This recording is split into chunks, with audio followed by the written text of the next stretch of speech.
우선 지금이 상당히 힘든 시기인 거는 다들 동의하실 것 같아요. 뭐 국가적으로도 그렇고 개인적으로도 그렇고 국방뿐만 아니라 그 국제관계, 외교 온갖 군데가 다 어려운 것 같습니다. 지금 그만큼 이 코로나19 사태가 전형적인 블랙스완 전혀 예상치 못했고 또 이게 과연 언제 끝날지도 알 수 없는 이런 상황 가운데 있거든요. 그래서 아까 뭐 장관님께서 이 코로나19 대응에서 국방 분야가 어떤 기여를 했는가 쭉 설명해 주셨는데 사실 일반에 알려진 것보다는 더 많은 기여를 하고 있는 것 같아가지고 제가 굉장히 기쁘고 또 국민의 한 사람으로서 좀 감사하게 이렇게 생각합니다. 어쨌거나 지금 이 코로나19 와중에 이 국방개혁을 논한다는 것 자체가 굉장히 힘들었을 텐데 이 카이다에서 이 중요한 주제를 가지고 토론을 하게 된 것을 굉장히 감사하게 생각합니다. 지금 저는 뭐 주로 안보 그다음에 안보 연장선상에서 비전통 안보도 주로 보고 그러는데 국제 관계 측면에서 본다면 이 코로나 이후에 제일 사람들이 관심 있는 게 뭘까요? 아마 이런 게 아닐까요? 대체로 이제 국가적인 보건 시스템의 그 붕괴에 대한 대응이라든지 그다음에 각국이 이 코로나 대응을 위해서 돈을 무지하게 풀었잖아요. 아마 재정난 문제가 틀림없이 또 올 겁니다. 그리고 비대면 경제 그리고 소위 세계화의 후퇴로 인한 글로벌 경제 위기 분명히 올 것 같고요. 그리고 당연히 또 글로벌 거버넌스 문제, 제도의 후퇴 그게 이제 문제가 되겠죠. 조금 지나면 아마 개도국 중심으로 분명히 헝거 팬데믹이 또 올 겁니다, 그죠? 그 다음에 또 뭐가 있을까요? 경제 침체가 계속되면 산유국 위주로 아마 또 대붕괴가 올 텐데 대체로 이런 이슈들이 아마 그 국제 관계라든지 안보를 하는 사람들의 주된 관심사가 아닐까 이렇게 생각이 들어요. 그리고 우리에게 또 직접 영향을 미칠 것이 틀림없이 코로나 이후에 더욱 심해질 미중 패권 경쟁. 이미 거의 디카플링이 논의가 되고 또 그 미국은 한국에 대해서 EPA 경제 번영 네트워크에 들어와라. 그러니까 중국으로부터 완전히 떼내려고 이런 여러 가지 압박들이 나오고 있거든요. 그래서 이게 우리가 처한 전반적인 상황인 것 같아요. 그래서 이 코로나 시대에 국방할 일, 정확히 제가 뭐라고 이제 국방이 해야 될 일이 이거다라고 말할 수는 없지만 대체로 저도 뭐 연구소에서 이 코로나 관련 국제 정세에 대해서 쭉 글을 쓰다 보니까 이 블랙스완에 대처하는 방법은 따로 없는 것 같아요. 결국은 그 국가와 사회가 가진 거버넌스의 총체적인 역량, 아마 이게 제일 중요한 게 아닌가. 우리가 거버넌스라고 말할 때는 여러 가지 뭐 요소가 그 안에 포함이 되죠. 국가의 효율적인 행정 체계라든지 또 민주주의와 언론의 역할, 그다음에 정보의 공개와 투명성, 그리고 물론 이제 공공의료 서비스 수준이라든지 또 시민 사회의 탄력성, 그리고 리더십의 판단과 대응, 예를 들어서 적시에 대응을 했는가 하는 것들, 이런 것들이 모여가지고 결국은 한 국가의 총체적인 거버넌스 역량을 만들고 그게 있어야 그게 잘된 국가들은 코로나 같은 블랙스완에 잘 대처하지 않았나 저는 그렇게 생각을 합니다. 그래서 이 코로나19의 교훈이 뭘까 쭉 생각을 해봤는데 안보 쪽에서 말이죠. 의외로 우리가 국가가 대처해야 될 안보의 스펙트럼이 굉장히 넓다. 물론 이전부터 안보 전문가들이 맨날 뭐 비전통 안보, 비대처 안보 얘기한 지 벌써 제 기억에 한 1, 20년은 된 것 같습니다. 근데 아마 이번 사태만큼 이 비대칭, 비전통 안보의 중요성을 아주 극명하게, 적나라하게 보여준 예는 없었다는 그런 생각이 들어요. 그 앞에서도 발표에 나왔습니다만은 우리가 선진국으로 알고 있는 미국을 비롯해서 미국이 지금 제일 많이 사상자가 나왔잖아요, 사망자가. 서구 사망자 순위 탑5가 뭐 유럽 국가라면서 그죠? 근데 왜 이런 사태가 벌어질까? 그러니까 안보의 스펙트럼은 굉장히 넓어졌는데 대체로 선진국이라는 나라들이 예를 들어 미국 같으면 9.11 테러 이후에 제2의 테러를 막는데 온갖 국가 안보 시스템을 다 초점을 맞췄단 말이죠. 의료도 보면 되게 선진국일수록 하이엔드 쪽에다 주로 투자를 해서 선진국으로 이제 이끌어 갔는데 정작 이제 코로나 같은 걸 터지고 보니까 심지어 이제 마스크 같은 이제 로우 엔드도 그에 못지않은 게 필요하구나 하는 굉장히 하나의 교훈이 아니었나 그런 생각이 들어요. 그래서 그 연장선상에서 한국의 그 비전통 안보에 대한 그 생각을 잠깐 말씀드리면 한국도 이미 오래전부터 그 비전통 안보 얘기를 많이 했죠, 그죠? 그래서 가까이는 이제 박근혜 정부에서 동북아 평화협력 구상이 있었고 그다음에 또 지금 문재인 정부도 그 동북아 플러스 책임 공동체 안에 그 처음에 뭐 나온 브로셔 보시면 그 안에 비전통 안보가 다 있어요. 그죠? 그 환경 문제라든지 사이버 안보도 있고 그다음에 뭐 재해재난 중에 그 코로나 같은 사태가 또 들어가겠죠. 그리고 보건협력도 그 처음에 항목이 있었는데, 근데 사실상 한반도의 정세는 최근에 다 보시면 알겠지만 여전히 전통 안보로 다시 회귀하는 경향. 그리고 북한의 그 대남 말폭탄으로 인해 가지고 상황이 굉장히 안 좋아지는 상황이 있는데, 그래서 앞으로 우리에게 많은 이제 과제 혹은 생각거리를 주는 것이 이번 코로나 사태가 아닌가 그런 생각이 들어요. 그러니까 초국가적 실흥 안보 이슈에 대해서 우리가 분명히 좀 그 주의를 기울여야 되고 국가적으로 뭔가 대책을 세우는 건 분명히 필요한데, 과연 그러면 한반도 같은 상황에서 이 전통 안보와 비전통 안보에 대한 그 믹스를 어떻게 대응할 것인가? 그 말씀을 들은 이유는 그 앞에 발표했을 때 이제 국가 재정 문제가 나왔잖아요, 그죠? 아마 우리 재정 그 추경 예산으로 인해 가지고 국방 예산도 삭감이 되고, 그다음에 재정 건전성도 과거에서 훨씬 안 좋아질 거고, 만일 이 지금 코로나로 인해서 글로벌 금융 위기라든지 이게 더 심각한 상황이 와서 이게 몇 년 간다고 하면 상상을 한다면 굉장히 어려운 지경이 올 거라는 느낌이 들어요. 이 글로벌 금융 위기가 온다면 한국도 분명히 무사하지 않을 것이고, 또 우리의 그 재정 건전성도 특히 악화될 것이고, 한국은 이미 국방개혁 2.0을 성공적으로 추진하기 위해서 필요한 예산의 이미 어려움을 겪고 있는 상황이 아닌가 좀 그렇게 생각이 듭니다. 그렇게 보는 이유는 코로나 이전에 이미 한국의 복지 지출이 엄청나게 이제 폭발적으로 증가하고 있단 말이죠.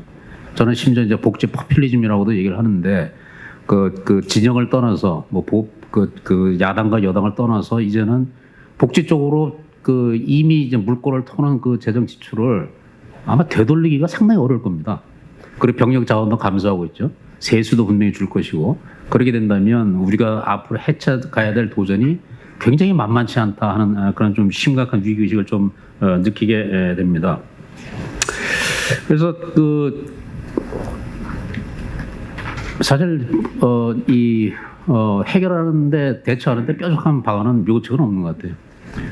그것을 이제 국가 전체적인 위기라는 상황 인식을 좀 우리 국민 모두가 공유를 하고, 그다음에 정부도 우리가 앞으로 헤쳐가야 될 이 비전통 안보라는 것이 사실 말만으로 존재하는 그런 위협이 아니고 언제든지 우리에게 올 수도 있다 하는 그런 걸 이제 인식을 해야 될 것이고, 그와 더불어서 좀 뭔가 이제 그 집단적인 지혜가 필요하지 않나. 그래, 전통 안보와 비전통 안보에 대한 적절한 믹스를 어떻게 할 것인지, 그리고 미래지향적인 그 위협과 현존하는 위협에 대한 그 균형을 어떻게 잡을 것인지, 이건 아마도 국방 당국만의 책임이 아닌 것 같고 우리 전 사회적인 아마 중재를 모아야 될 그런 이슈가 아닌가 생각이 됩니다. 자, 8분을 쓰고 제가 여기서 마치겠습니다. 코로나19 확산이 이제 비전통적 안보 중요성 새삼 일거웠다는 데는 뭐 동의가 되고요. 군의 역할 뭐 이런 것도 다시 한번 강조가 된 것 같습니다, 이 사건은. 근데 그 발제에도 뭐 그런 내용이 있는데, 이제 군의 역할이 그럼 어디까지냐 뭐 이런 얘기들에 대해서는 좀 더 논의가 좀 필요할 것 같고요. 제도적 법령의 정비도 필요하다 이런 지적을 잘 하셨던 것 같아요. 근데 이제 예컨대 이런 점도 좀 있는 것 같아요. 그러니까 지금 이제 전통적 안보 개념과 관련해서는 이른바 뭐 국방과 관련 특히 그 워게임이라는 걸 지금 하잖아요. 우리가 시나리오를 만들어가지고 뭐 그러면 이제 앞으로는 이 비전통적 안보 이런 것도 뭐 비슷한 무슨 이런 걸 만들어서 뭐 해야 되는 거 아닌가? 만약 이게 이제 심각해진다면. 그러면은 이거 워게임이면 뭐 당연히 이제 군이 중심이 돼서 하는 거지만, 그렇지 않은 경우에는 그럼 이건 군이 중심이 돼서 하는 건지, 아니면 이제 각 범정부 차원에서의 어떤 협력 이런 것들을 통해서 해야 되는 건지, 뭐 그런 것들부터 시작해서 아마 준비를 해야 되지 않을까. 당연히 이제 군이 여기서 할 역할들이 있을 테고요. 또 하나는 이제 통상 많이 얘기됐던 것들 중에 하나인데, 이게 이제 전통적 안보하고 이제 비전통적 안보가 겹쳐서 나타나면 군의 역할을 어떻게 이제 한계지어서 역량을 배분하고 능력을 할 거냐, 뭐 이런 것들도 아마 군에서 또 정부 전반의 차원에서도 아마 검토하고 뭐 이럴 필요가 있지 않을까 이런 생각이 듭니다. 그래서 그런 것들이 이제 좀 더 논의가 앞으로 돼야 될 부분이라는 생각이 좀 들고요. 이번 이제 코로나19 사태화에서 군의 역할이 이제 발제자께서 이제 군이 한 역할에 대해서 세세히 잘 지적해 주셨는데요. 대부분 다 동의합니다. 다 동의하는데요. 한 가지 이제 좀 제기하고 싶은 거는 이게 군 기강하고도 좀 관계가 있는데 사실 이게 중간에 일부 간부들이 수칙을 어겼어요. 그래서 뭐 일과 후에는 이제 대기하고 회식 자제하고 뭐 이런 거 안 지켜가지고 예를 들면 이태원 클럽 대량 감염 사태 때는 그 부사관이 매개가 돼가지고 다시 한번 군에 전염되는 사태가 있었고 그 전에도 뭐 관부들 회식해가지고 술자리하고 뭐 이런 것들이 보도가 되고 뭐 이런 게 있었습니다. 그래서 좀 오게 티가 아니었나. 오히려 간부들이 이게 지금 약간 좀 문제를 많이 일으킨 그런 사례가 아니었나 해서 좀 아쉬웠고요. 또 하나는 이거는 계속 한번 이게 보도도 됐던 내용인데요. 이른바 그때 이제 마스크 도매업체 물류센터에 우리 장병들이 지원 나갔는데 그걸 두고 이제 강제 사역이니 뭐 이런 논란이 좀 있었습니다. 그래서 보도도 되고 그래서 이 부분 그러니까 기본적인 아마 아이디어는 이제 사기업의 영리 활동인데 여기에 공적 임무를 수행하는 장병들이 동원돼서 사기업의 영리 활동에 지원을 나가는 게 맞냐 이제 뭐 이런 걸 겁니다 아마. 그거에 따른 이익금을 그럼 어떻게 해야 되고 이 장병들의 어떤 노동력이랄까 이거에 대해서는 어떤 식으로 보상할 거냐라는 이런 문제가 아마 있었던 것 같아요. 그러니까 이게 뭐 그렇게 크게 뭐 이슈화되지는 않았지만 몇 개 언론에서 이제 문제 제기를 했지만. 이게 이제 비전통 안보 차원에서 이게 보면 어쨌건 한번 짚고 군 차원에서 이 문제에 대해서 원칙과 기준을 좀 마련할 필요는 좀 있지 않을까 이런 생각이 좀 들었습니다. 그래서 좀 이것도 한번 국방부 차원에서 한번 짚고 원칙을 만드는 게 좀 중요하지 않을까 이런 생각이 들었습니다. 그다음에 이제 기강 문제와 관련해서는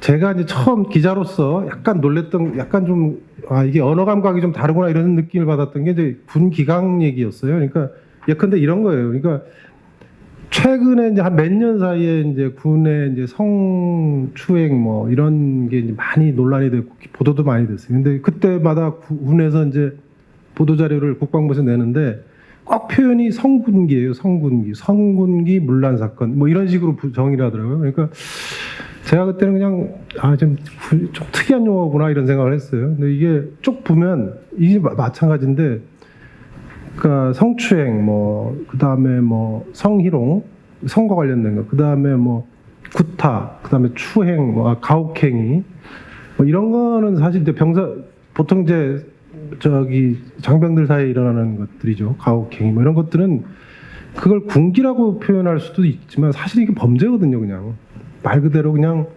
형사범죄지 형사사건인 거거든요. 그러니까 기강 그러면은 이제 약간 좀 가볍게 형사사건보다는 약간 가볍게 느껴지거든요. 근데 사실은 이거는 그래서 이게 이제 약간 군기강이라는 표현으로 군 입장에서는 뭐 그렇게 관리를 하겠다라는 취지로는 이해되지만 그렇게 표현하는 게 이게 좀 맞는지 무거움을 좀 오히려 감소시키는 거 아닌지 이런 생각이 들었어요. 그래서 이런 부분도 한번 좀 더 좀 생각해 봐야 될 거 아닌가 이런 생각이 들고요. 발제에서 나온 것처럼 뭐 군기 사고가 추세적으로는 보면 뭐 감소 추세인 거에 대해서는 굉장히 환영할 만한 얘기고, 또 그만큼 이제 우리 군이 노력을 많이 했다는 일이라고 생각이 듭니다. 그래서 뭐 그건 저도 박수를 보내고 싶고요. 한 가지만 더 말씀드리면 발제문이 제가 보니까 페이지 30페이지에 보면 뭐 3월 1회로 언론에 보도된 군 기강 회의 사례가 있어요. 근데 거기 보면 이제 해안 경계 실패 얘기들이 있었는데, 사실은 해안 경계 실패 이게 아마 이제 태안반도에 그때 이제 중국의 미립국자들 들어온 보트 타고 들어온 거 아마 그걸 얘기하는 것 같은데, 그걸 군 기강 문제로 봐야 될 건지 이런 생각이 좀 들었어요. 왜냐하면 사실 이제 그때 저도 이제 뭐 합참에서 그 브리핑을 하는 걸 백브리핑을 하는 걸 들었는데 그때 이제 뭐 해안에 있는 레이더 그다음에 카메라 그다음에 TOD 뭐 이런 거를 다 통틀어서 한 13번 정도 잡혔다고 그러더라고요. 그 찾아보면. 근데 얘기를 들어보니까 그게 사실은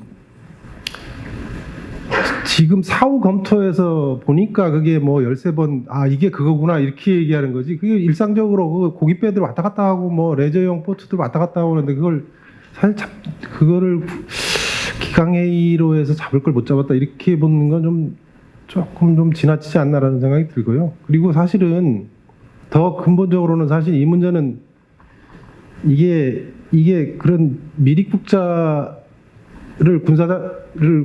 군에서 단속해야 된다라는 것도 좀 약간 좀 이상한 것 같아요. 이거는 우리 원래 국방개혁에 따르면 원래 해경 업무로 전환될 일이기도 하고, 그건 당연히 뭐 어느 나라든 국경에 미립국자 단속을 군인이 하는 나라는 아마 없을 겁니다. 전 세계 아주 후진국 말고는. 그런 차원에서도 우리가 좀 이걸 봐야 되는 거 아닌가 이런 생각이 좀 들었습니다. 보면서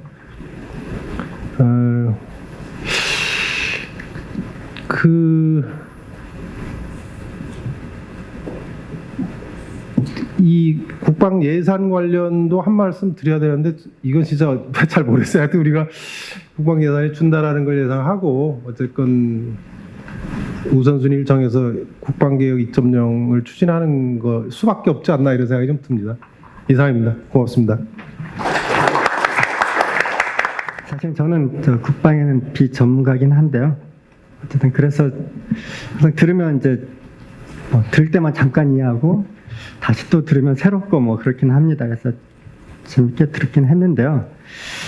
그러니까 이게 꼭 뭐 제 분야가 아닌 분야들 이렇게 보면 국방의 역할은 뭔가 그랬더니 그냥 뭐 감염병에 잘 대응하고 뭐 이렇게 했다.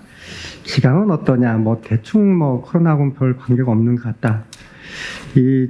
예산은 어떠냐? 뭐 단기적으로 좀 줄고 뭐 중장기적으로는 그대로 가야지 않느냐 이런 내용인 것 같아요.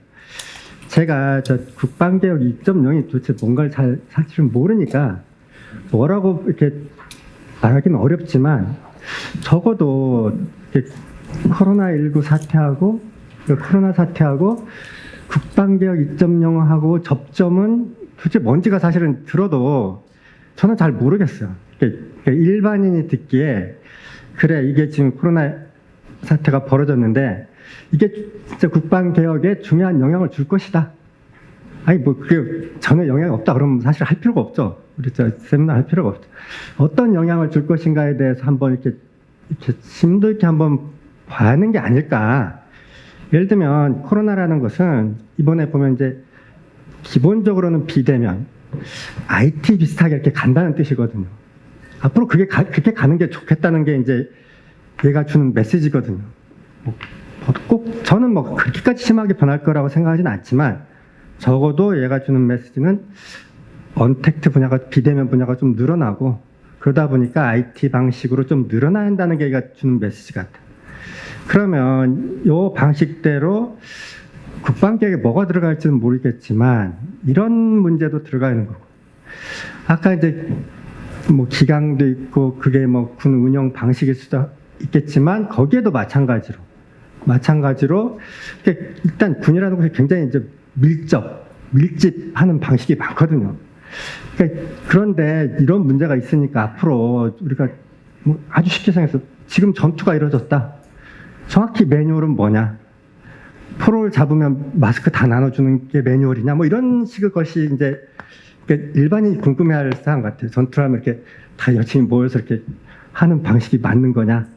뭐 이런 거에 대한 뭐 앞으로 그런 매뉴얼을 이렇게 만들어 간다. 이러면 이제 굉장히 이 코로나 사태가 주는 이제 국방에 주는 시사점 이런 게 이제 머릿속에 쭉 들어올 것 같은데 좀 그렇지 않아 보인다는 거고요. 어쨌든 제 분야로 와서 그러니까 우리 경작자가 보기에는 뭐 교육도 그렇고 모든 게 다 이제 이게 공공재거든요.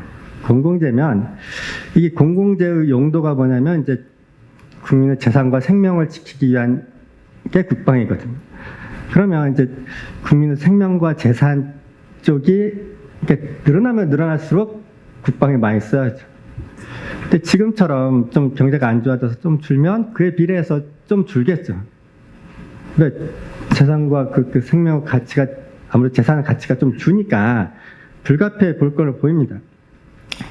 그러니까 또 한 가지가 있다면 이제 상대방의 위협, 그 정도, 강도가 이제 강도에 따라서 예산도 좀 늘고 줄고 하는 게 일반 사람이 생각하기에 이렇게 머릿속으로 들어오는 내용이거든요.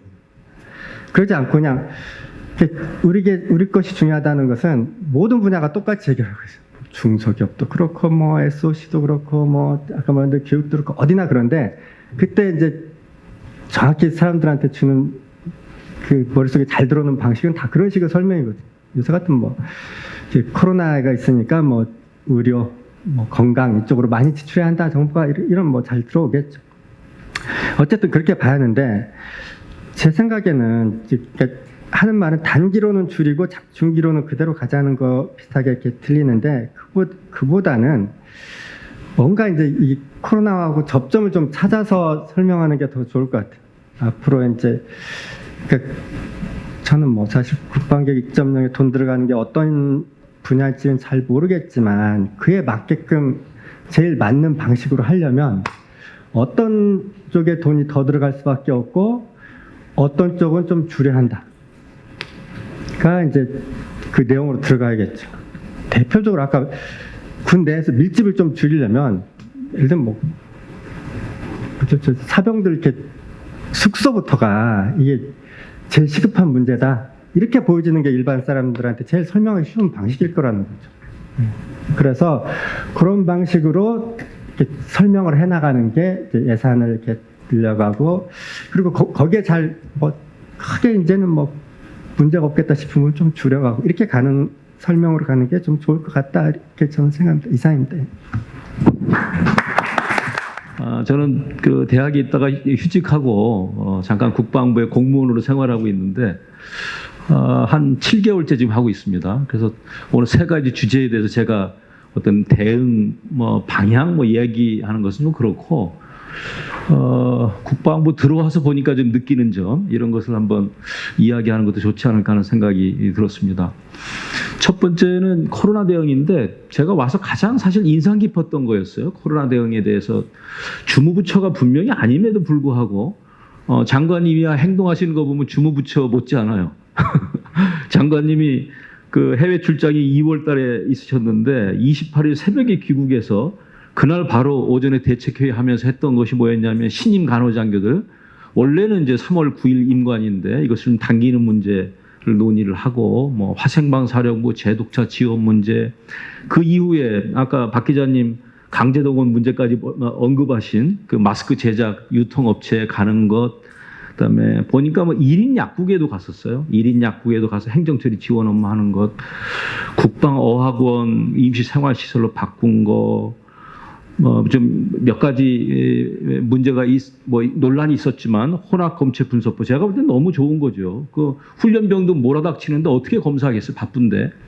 그러니까 4명 같이 검사해서 모두가 음성이면 음성이고 그 중에 뭐 양성 나오면 다시 검사한다고 아주 단순한 건데 여하간 그것이 히트 친 거죠. 그래서 보건복지부 질병관리본부에서 그것을 도입한 것이고 뭐 이런 거 보면 굉장히 군이 적극적으로 선제적으로 이게 주도하는 모습을 보면서 저는 굉장히 뭐랄까 격세지감이랄까 그런 걸 느꼈어요. 왜 그랬냐면 제가 그 90년대 후반에 박사학위 논문이 뭐였냐면 군의 교육적 역할 뭐 이런 거였어요. 군의 인적 자원 개발 이런 걸로 논문을 썼는데 그때 제 생각은 뭐였냐면 교육이라고 하는 것이 일종의 그 요람에서 무덤까지가 평생 교육인데 그 당시 군에 와서 36개월 있으면 썩지 않겠습니까? 그래서 이것을 사회적인 차원에서 뭘 좀 했으면 좋겠다고 하는 것이 제 생각이었거든요. 근데 그 당시만 해도 군의 사회적 역할 얘기하면 뭐 금기시했어요. 금기시했었고. 그 이후에 부대 생활할 때도 보면 재해 재난에 대해서 이제 군이 뭐 지원하려고 상급 부대 보고하면 윗분들 생각은 뭐 도대체 제가 왜 저러는지 하는 그런 뭐 인식이 있어서 굉장히 눈치 봤던 기억들이 있습니다. 그런 기억들을 쭉 갖고 있다가 이제 코로나 대응 사태 주무부처처럼 뛰는 것을 보고 제가 굉장히 경험으로 봐서 놀랐었고요.